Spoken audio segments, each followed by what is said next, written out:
সবাই কেমন আছেন? আশা করি সবাই খুব ভালো আছেন। আমি এই যে রান্নাটা করছি, এটা হচ্ছে পনির বাটার মশলা।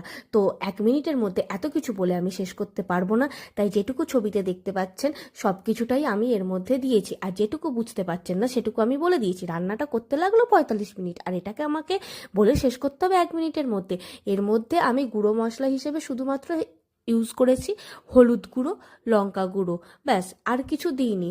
আর এই যে পেঁয়াজ বেরেস্তা কিছুটা তুলে রেখেছিলাম, কিছুটা পেঁয়াজ বেরেস্তা করে তার মধ্যেই গোটা গরম মশলা দিয়ে দিয়েছিলাম।